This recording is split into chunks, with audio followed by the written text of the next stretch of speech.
Hello, everybody, and welcome to another episode of Fast Football and Philosophy with me, Dr. Adam Foxon. And me, Professor Jack Cunningham. And together we combine philosophy and football and are guaranteed to make you the smartest in the pub. So, Jack, last week we were looking at, we completed our two-parter on hyper-reality versus hyper-collectivism, and we kind of suggested that you should go watch your Sunday League team and you should go watch your Saturday League team, and you should watch proper football, go and play proper football as opposed to all this bloody esports, FIFA, all that kind of nonsense.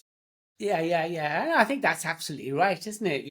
You've got to immerse yourself in life, and the more we withdraw from it into hyper reality, I think the less rich we will become as a species of animal called a human being. And actually, today, then, we're actually looking at a specific way of being a human being, right? Kind of exemplifying what it means to be a human and a proper human and all that kind of stuff. And so we're going to be looking today at specifically Harry Kane, but other footballers as well. And we're going to be looking at a Roman philosophy, really, I suppose. Greek and Roman philosophy, and Stoicism. Yeah. And so before we kind of get into the football and stuff, then tell us what Stoic, because actually it's one of those really common things now. We have these a modern Stoic and all this kind of stuff, and people are bringing out their books, aren't they? And how we should all be Stoics now and repress our emotions. And have you seen the film Equilibrium? No, I haven't. I have heard of it. It's an amazing film. I think he's like the perfect Stoic, but I mean, maybe that's just me. So what is Stoicism? Okay, well, the first thing we should get out of our head is the modern idea that's bandied around when someone says, oh, he's very stoic or she's being very stoical about it. We kind of think that it's someone who is suppressing all their emotions, stiff upper lip, but slightly puritanical and all those things. Get that out of your head. In fact, there was a 3rd century, I think, Greek Stoic called Chrysippus. He died of laughter at his own joke. Do you want to hear this joke? Right? So he watches a donkey eating figs, and then he says, why don't you wash that down with wine? Falls on the floor and dies of laughter. So maybe you had to be there, Jack. You had to be there. Anyway, Stoicism it started out in around about 300 with a philosopher called Zeno in Athens, and he is called Stoicism because he did public teaching. He practiced public teaching in a place called the Stoa Polykai in Athens, which is the painted porch, and he's there and he's telling people all about his philosophy, and he gets a great following for centuries after that. Stoicism becomes the philosophy of the Hellenistic Roman world. Okay, we even get in the end an emperor, Marcus Aurelius. Do you watch Gladiator? Haven't you? Yeah. Do you remember him? He's Russell Crowe's mentor, wise old emperor, giving out his Stoic advice. So that's kind of that's who we're talking about here. Stoicism says the universe operates on reason, and therefore, if you want to have a good life, you must use reason. Okay, so that means you don't to things like errors, insecurities, regrets, all of those things you put aside and you reason everything. And in order to do that, you argue, not a big row, but an argument. What's the truth? And once you've established the truth, you're going to live a calmer, a more peaceful, or tranquil. You're going to be chill. You're going to be chill. They call it eudaimonia. Okay, eudaimonia is Greek for chilled out. Okay, you are unhappy and contented, and you're going to only do that if you reason things out.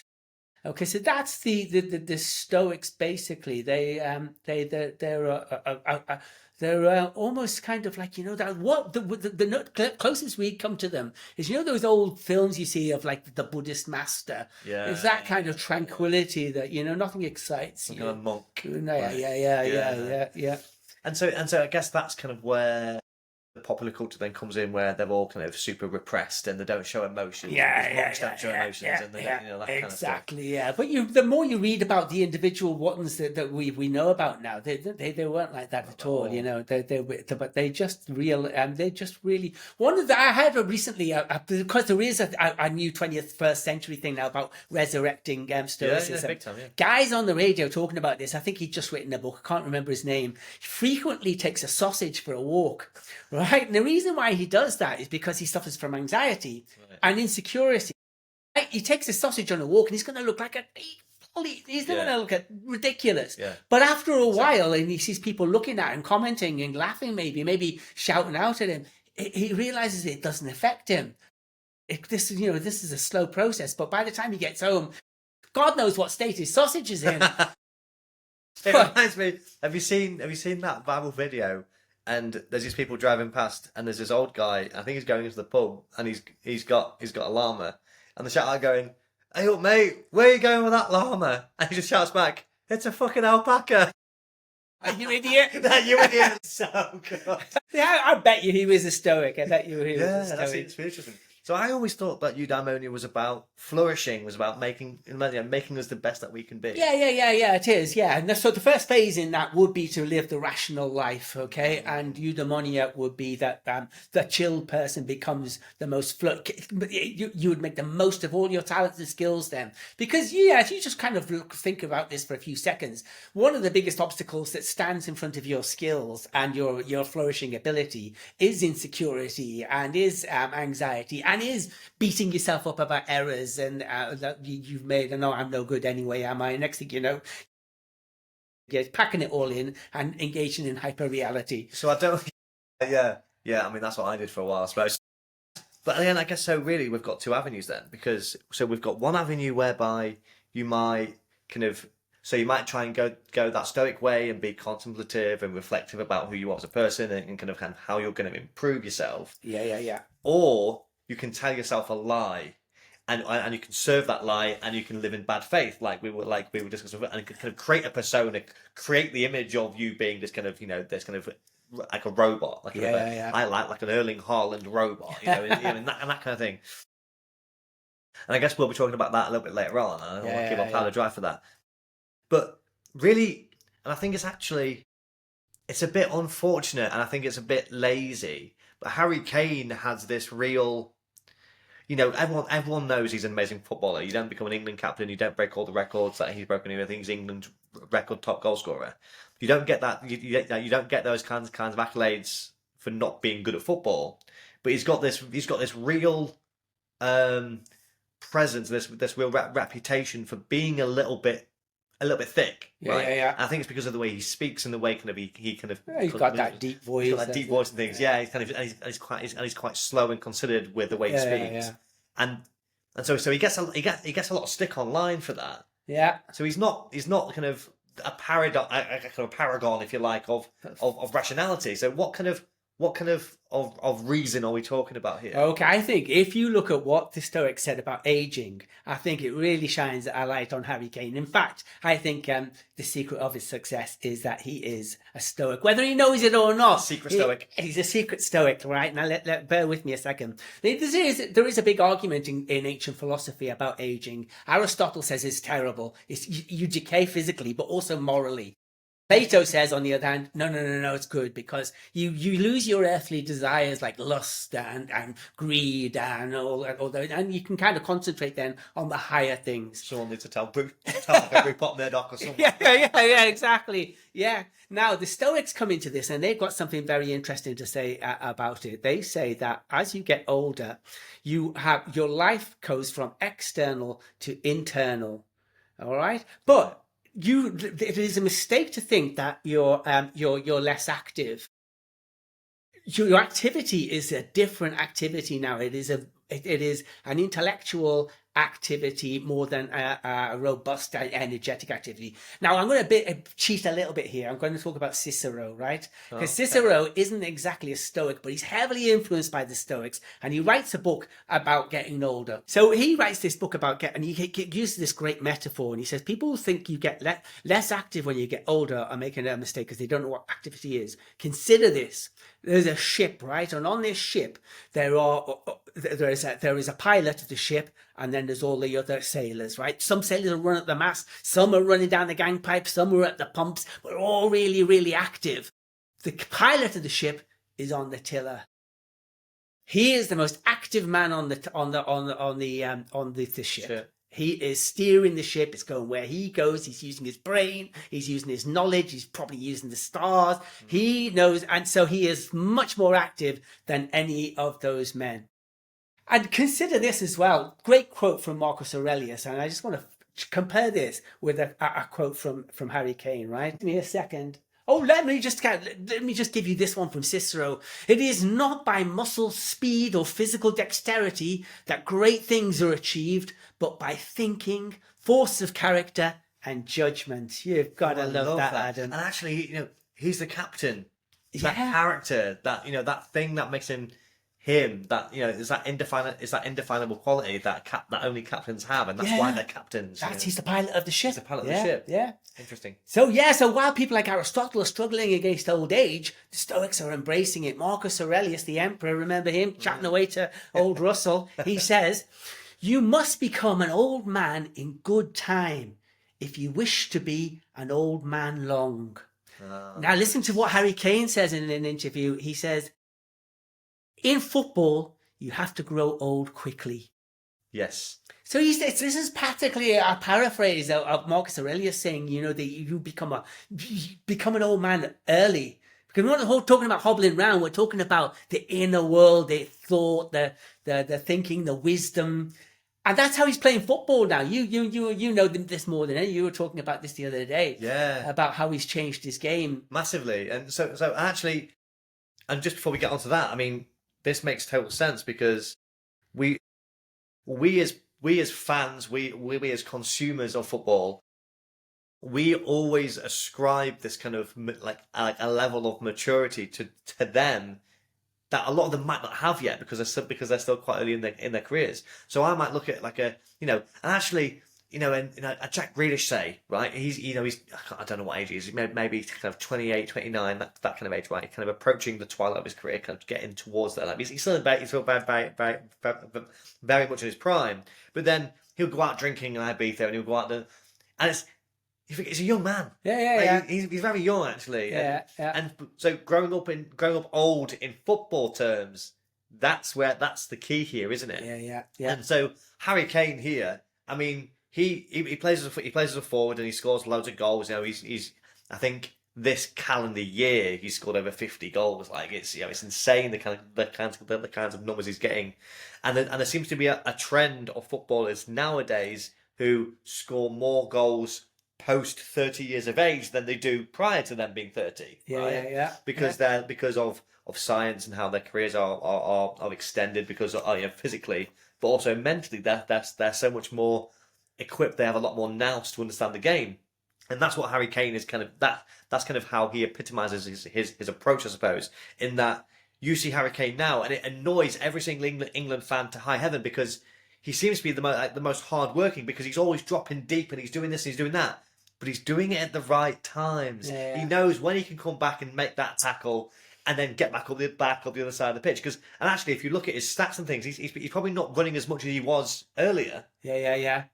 But he's just doing it at the right times, and he's got that little bit of nous now, hasn't he? He knows when to drop off. He knows when to, and his passing range. He gets the ball on the centre circle spot, and he's whacking it out wide into the left and right channel. That's a good 40-yard pass, and it lands on the 2 pence piece, and because only he can do it. Yeah. Because he's got that experience, he's got that wiliness, he's got that nous, and it's that kind of footballing intelligence, that footballing wisdom. And you can see Stoicism in it. He's going from a robust activity to internal activity to activity which is much more valuable, actually. Like Cicero said, this kind of activity in your later life is much more valuable than when you were young and you were flying all over the place, because this is really kind of informed by reason. It makes a lot of sense to me. I mean, so there's quite a few other examples of this, and when we talk about starting off external and becoming more internal, we can apply that to the dimensions of the bloody pitch, right? Yeah. So you have, say, for instance,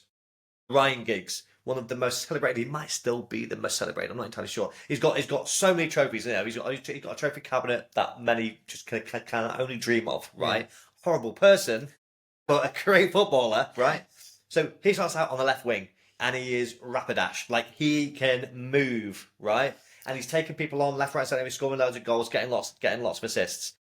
Then he starts to have to do all his yoga, and he starts to like take care of his diet, and just to extend his career. And then he moves inside and he starts playing as a centre attacking midfielder. And now all of a sudden he's playing passes, and he's in that hole that Sartre plays in, right? And he's very much kind of he becomes more creative. Then his legs completely, not only he just loses his legs, right? But he's not lost the football. Jamie Carragher once said, really recently, what does he say? He says something like, he says, "Stop the football before." What is it? It's like stop the football before leave football before football leaves you. Right. Right. But this is the thing with the best players: the football never leaves them. Carragher is the Aristotelian. The other best players, the Stoics, they are saying no. Yeah, exactly. Yeah, exactly. And this is the thing. And so Ryan Giggs, he becomes this centre attacking midfielder, and then he drops into mid. Then he kind of drops into this kind of 5 role where he's a six. He becomes a 6 role where he kind of sits behind the midfielders, and he sprays. He just sprays the ball around all like left, right, centre, because he knows where the ball needs to go. He knows how to dictate the pace of the game. It's that kind of Andrea Pirlo, deep lying playmaker role. That's kind of what he does. Yeah. And only he can do it. Because again, I remember they had to bring Paul Scholes out of retirement. Because Ryan Giggs is eventually he just couldn't do it anymore. Like eventually your body just and his body just gives up. I mean, it doesn't matter what the mind can do, the body does eventually give up. So they have to bring all the people out of retirement so that they can play this kind of midfield playmaker role. Yeah. Wayne Rooney did exactly the same thing. He starts off up top, and then he eventually just kind of gets kind of lower and deeper and deeper and deeper and deeper on the pitch. Until he eventually starts playing this kind of solely playmaker role. Yeah. They start from the outside of the pitch, the kind of the external parts of the extremities of the pitch, and they become more and more internal as they go. 1 minute, the earliest part of their career, they're running up the mass and they got their hands on the pumps. In the end, they're pilot on the tiller.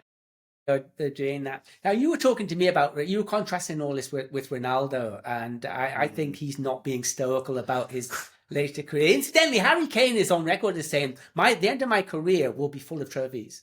Very confident of that, because he's a stoic. Yeah, you're right. And so Ronaldo is potentially very similar to the Zlatan of earlier episodes. I mean, he's kind of created this image of himself whereby he fully truly believes that he was destined for greatness, because the things that he was able to do earlier are all that he needs.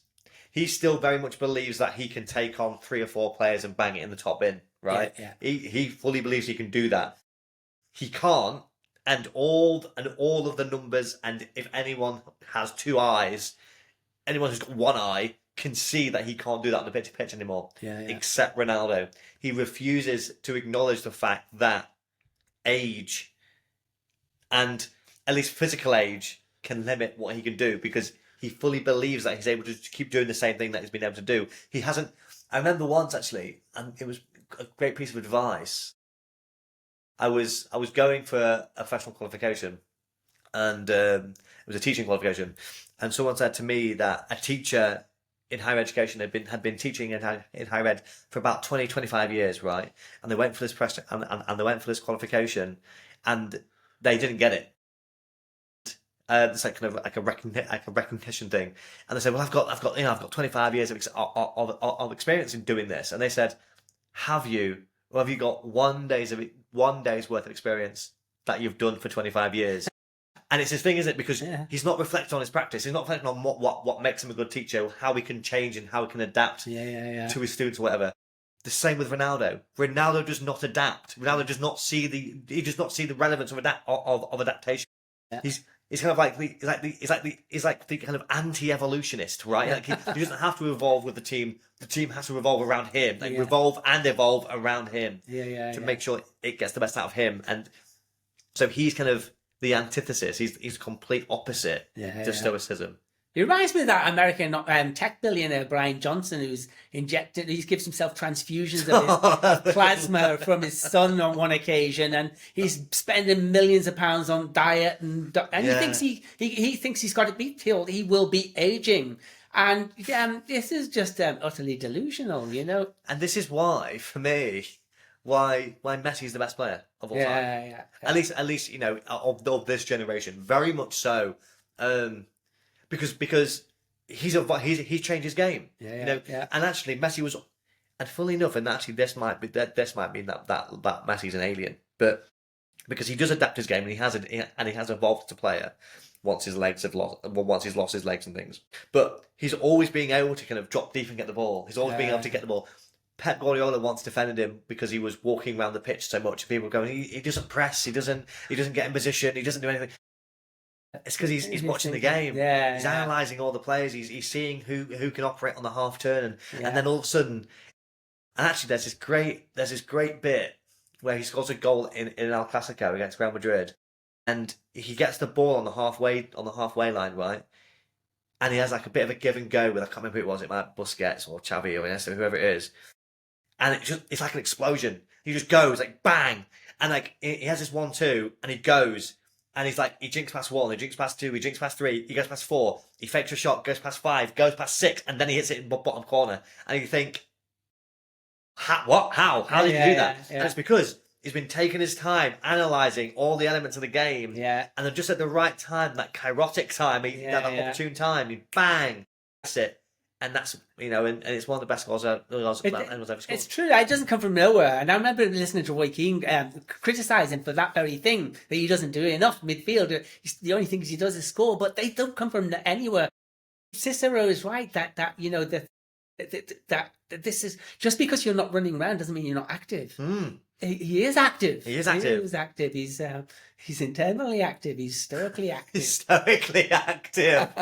So that's so interesting to me that so really that Jack. I remember I was doing some PhD work, right, and my dad's a ground worker. He works in dirty water. He works in like sewage and things. And he came home from work one day and he said, "Oh Adam, you look a bit tired." I said, "Oh yeah, I've been really struggling with this epistemology, really struggling with this kind of theories of knowledge and things." And he said, "Oh yeah, that does sound hard. That does sound really hard." And I said, "Yeah." I said, "How about your day, Dad?" He went, "Yeah, well, I've just been waiting for other people's shit." And I thought, yeah, maybe he's got a harder job, but actually, let's flip it. I've got the harder job, haven't I? Of course, because I'm thinking about stuff. I'm being stoic, right? Everyone knows academics work harder than everybody else. In our ivory towers. Yes, yeah. Oh dear. And I'll tell you another reason, Adam, why I know that Harry Kane is a stoic, right? Yeah. You might not know this, but his dad, Pat Kane, is from Galway, from a fella. Oh, of course he is. Letterfrack in Galway, which means Harry Kane could have qualified to play for Ireland. Foolishly in his youth, he obviously made a rash decision and signed up for England. But he's stoical about it. He doesn't moan. You don't see him moaning now. He's very stoical about the whole thing. He could have led you to group stage glory. He knows that. He knows that in his heart, but he's not going to get upset. He's not going to get upset about that, Adam. Because he's a stoic. I don't want to incur the wrath of Roy Keane, but I don't think any Englishman has ever regretted not playing for Ireland. Anyway, we actually have some news, Jack, don't we? Because this is the penultimate episode of this season. Yeah, it is. How do you think it's gone? Let's be stoic. Let's reflect. Let's contemplate. Exactly. How do you think this season's gone? Shun insecurities. So it's gone really well. Terrible. I think it's. I mean, bearing in mind we are not technologically gifted. We're not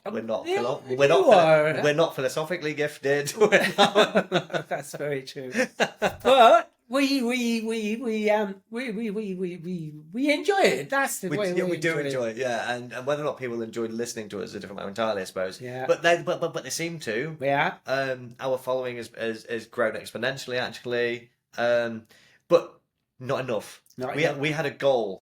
We had a goal of 100 followers, and we're not quite there yet. By Christmas, and we're not quite there yet. And so this is a bit of a call to arms, really, isn't it? It's we want our followers, our loyal followers, to kind of batten down the hatches a little bit and really get all hands on deck to kind of extend the boating metaphor. I don't mind. But we need people to kind of share this podcast. We need people to Yeah. like it, to review it, Follow to it. follow it. We're going to stick it on YouTube as well. We're going to stick the entire first season onto YouTube. So please kind of do the same there. Like it, follow it, whatever you do on YouTube. I don't know what you do on YouTube again. We didn't do any of this stuff, did we? We didn't research any of this stuff. We just off the dome, isn't it, Jack? It's off the dome. And so we actually have something to say for our very final episode of season 1. It's going to be it's going to be an episode all around English traditions and why we never win the World Cup, because we don't have the winter break. And actually but actually, does that really matter if we have our traditions and we hold fast to our traditions? We'll see what philosophy has to say about it. What philosophy has to say about it. And also, there's something extra special about that episode. Ooh. It's going to be released. I can put the drum roll in, Jack. I'll post at it. There's something very exciting about it, and we need people to listen in. It's going to be on Boxing Day. We're going to release it on Boxing Day. It's a Boxing Day special. Although it's not a special, it's the final episode in series 1. In series 1. Season 2 will be coming out kind of early next year, but we'll give some more details on that, because we're going to be working on our social media channels. Exciting times ahead for Fast Football and Philosophy. Definitely. And if you want to tell your friends to listen to season 2, tell them to start with season 1, and they'll be all ready in January to kick into season 2, and they'll be primed, and they'll have a sufficient philosophical understanding of the universe. Yeah, you do need that. It's kind of like going to your first university, where you kind of have to learn the ropes before we can really go to the really complex philosophy in in season 2. Season 2 is going to be second year university. We'll work you through till you get to PhD stage. I don't think we've got that in us, Jack, to be honest. No, don't be unstoical now, Adam. Well, there is that. Goodbye from me. And it's a goodbye from me. Goodbye. Goodbye.